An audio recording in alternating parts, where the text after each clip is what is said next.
La primera. Salud. Y bueno, en esta época de invierno muchas familias se preocupan y preguntan bastante sobre qué enfermedades hay, sobre cómo prevenir, sobre cómo cuidar a sus niños.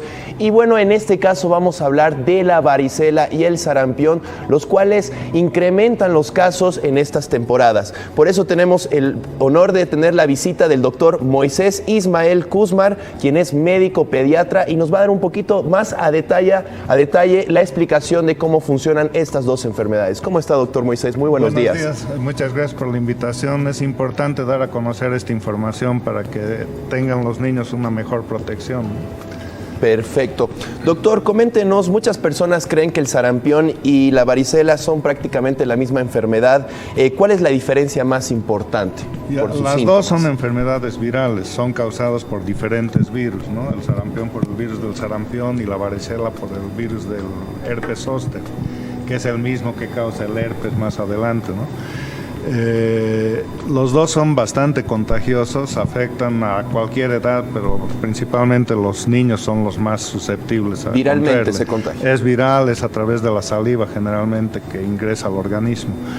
Existen vacunas para evitar justamente el contagio, pero solamente la vacuna de sarampión está incluida en el programa de inmunizaciones del gobierno. La de varicela se consigue en forma privada y no está accesible por el costo para todas las familias, lamentablemente, ¿no? Pero ambas deberían estar en el plan de inmunización del gobierno.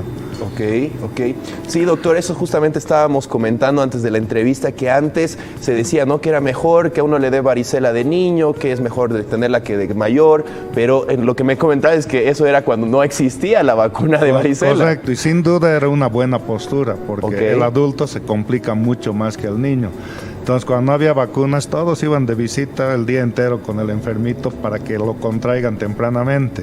Aún así, había niños que jugando todo el día con la persona con varicela no se enfermaban, ¿no? Claro. El adulto definitivamente va a tener más complicaciones que el niño, pero sigue siendo el virus salvaje, con la posibilidad de que existan complicaciones. Las complicaciones en varicela son bajas en cuanto a la incidencia, pero pueden ser severas, son de tipo neurológico, ¿no? Puede afectar el nervio óptico, dar una neuritis óptica, afectar la médula, dar una parálisis transitoria, que no es como la polio, sí se recupera, pero es fisioterapia y la angustia de la familia hasta no ver que pase el proceso, ¿no? Entonces son complicaciones neurológicas severas, pero poco frecuentes. Eso puede ocurrir con el virus salvaje, con la vacuna no. Aún con la vacuna pueden adquirir varicela, pero es una forma muy atenuada y previene 100% las complicaciones. Ok, es muy baja, o sea, te llegaría a dar, pero es muy simple el proceso. Lo malo de medicina nunca se puede afirmar nada, ¿no? Claro. O sea, nadie puede predecir quién va a tener la complicación. Exactamente. Doctor, coméntenos un poquito cuáles son los síntomas iniciales en ambas enfermedades y cómo obviamente tomar pauta en ese momento de ir al hospital, ¿no? y empezar el tratamiento. Correcto. Ambas enfermedades son de etiología viral, como mencionamos. La que puede complicarse más definitivamente es sarampión. Ok. Ambas pueden empezar por fiebre. La varicela es una fiebre leve, hay malestar leve. En cambio, la varicela es una fiebre muy alta. Inicialmente puede confundirse con un resfrío. Están los ojos rojos, lagrimosos, puede haber flujo de la nariz, puede haber accesos de tos y mucha afección del estado general. El contagio empieza desde antes de que aparezca el brote. En sarampión 4 días antes y dura por lo menos 4 días después de que aparece el brote. En la varicela los síntomas son más leves, la fiebre es más leve. Lo que caracteriza más a la varicela es que la picazón es mucho más intensa en varicela que en sarampión y no tiene esos síntomas respiratorios. No tiene como una gripe, un resfrío, sino simplemente empieza la erupción. La erupción es diferente en ambas entidades. En sarampión son lesiones rojitas aplanadas que se llaman máculas o puede ser ligeramente levantado, que es una pápula. Y característicamente, si uno investiga y lo ve al niño antes de que aparezca el brote, puede aparecer una mancha blanquecina en el carrillo, en la parte interna de la boca, que es la llamada mancha de Koplik.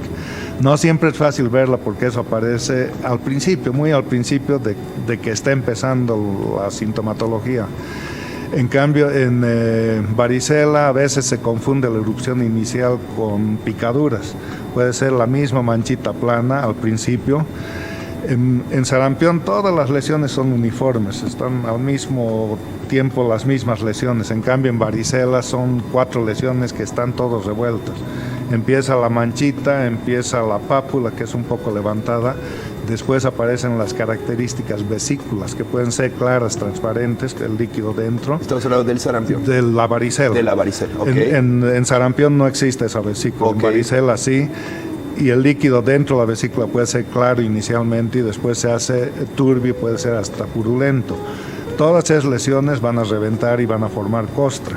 Okay. Y ahí viene otro mal concepto. La costra ya es un tejido inerte, ya no contagia a nadie, pero lo ven al niño con varicela en la etapa de costra y no se le quieren acercar y ya no contagia a nadie, ¿no? Entonces, lo importante es que los padres, en cuanto el niño empiece con los síntomas, que habitualmente va a ser fiebre primero, mucho más alta en sarampión, que vayan al médico justo para que se pueda prevenir el contagio a los otros niños, aislando al que está incubando la enfermedad. Ninguna tiene tratamiento curativo. Se usa antivirales como el aciclovir en ciertos casos donde hay una baja de las defensas de la persona por enfermedades de base, niños prematuros o personas de tercera edad con patología de base, pero en general el tratamiento es evitar medicamentos que pudieran complicar el caso, como el ácido acetil salicílico, la famosa aspirina. En procesos virales eso puede dar una inflamación al hígado que se llama el síndrome de Reye, donde la piel empieza a descamarse en colgajos. Entonces no hay que automedicar, es otra cosa que hay que resaltar mucho, ¿no? Entonces acudan con su pediatra para que él pueda dar el tratamiento indicado. ¿Es recurrente que padres de familia quieran hacer el tratamiento en casa, por ejemplo? ¿Cometen ese error sobre muy todo seguido? en estos tiempos de crisis. Ok. O sea, lamentablemente la crisis nos ha afectado a todos. Van al, entre comillas, doctor de la farmacia, que no les cobra la consulta, pero les prescribe un tratamiento sin examinar al niño. ¿Qué tiene? Tiene fiebre, ya déle estito. Y habitualmente se empiezan a abusar de los antibióticos solo por el hecho de tener fiebre. Entonces nunca es recomendable automedicarlos, ¿no? Pueden complicar el proceso. Ok, perfecto, doctor. Doctor, coméntenos, la alfombrilla. ¿Es una enfermedad, está relacionada al sarampión? No tiene ninguna relación. Ok, pero ¿cómo funciona esa enfermedad? Afecta mucho la cavidad oral, hay un puntilleo como el aspecto de frutilla que se llama, y en algunos casos sí se tiene que tratar con antibióticos. Ok. Pero son entidades totalmente diferentes. Ok, perfecto. Y ahora, doctor, estábamos justo comentando que el incremento de los casos se debe a que, digamos, en la época de COVID mucha gente dejó de vacunarse también, ¿no? Y eso provocó de que ahora muchas enfermedades estén prolongándose. Justamente, tenía su lógica, ¿no? Estábamos en época de pandemia, era una enfermedad desconocida. Los padres de familia, con justa razón, tenían miedo de ir a un centro médico a que lo vacunen al niño y que vaya sano y regrese con el COVID, ¿no? Entonces fueron 2 años que se rompieron los esquemas de vacunación. Al romperse esos esquemas empezaron a resurgir enfermedades justamente como el sarampión, que estaban bastante controladas, y empezaron a haber un incremento de casos. En Cochabamba se vieron casos, pero no tanto como en Santa Cruz. Por eso es que empezaron a aplicarse vacunas de refuerzo para el sarampión que antes no se ponían. Se ponía SRP, sarampión, rubiola, paperas al año, y ya eso era todo. Ahorita se han ido poniendo refuerzo a todos los menores de 5 años, ¿no? Ok. Y de nuevo, lamentablemente, varicela no es una vacuna accesible a todos, ¿no? Exactamente. Excelente, doctor. Bueno, comentábamos igual que el incremento de los casos se dan en estas épocas de invierno, donde, bueno, las transmisiones por gripes, por resfríos, etcétera, hacen que otro tipo de enfermedades también se desencadenen y se vuelvan más virales. Justamente, ahí conviene aclarar ese concepto. No es el frío por sí mismo Claro, el que ocasiona exacto. las enfermedades, indirectamente afecta. Al haber una época de frío, estamos en habitaciones cerradas justo por el frío, entonces todo el aire que estamos respirando está más contaminado. Si hay una persona expulsando el virus al toser, hablar o estornudar, todos están respirando ese aire contaminado. Aparte, con el frío disminuye la eficacia de los mecanismos de defensa, como los cilios de la nariz que filtran el aire que uno respira, tienen menos motilidad en épocas de frío. Entonces, indirectamente afecta el frío, pero no es el causante directo de la enfermedad. Entonces, muchas de las enfermedades, sobre todo las virales, se van a contagiar más en época de frío. Ok, perfecto, doctor. Doctor, por favor, a toda la gente que nos está viendo, ¿cómo podemos conseguir su contacto o dónde lo podemos buscar?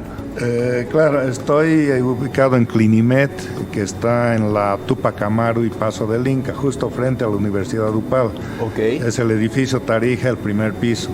Entonces pueden llamar al 77-444-723 y ahí les vamos a brindar toda la información. Excelente. Por favor, para si alguien no se acordó, no pudo anotar, de nuevo puede dictar el número. El 77-444-723, que es mi celular, o bien al teléfono fijo de Clinimed, que es el 446-0646.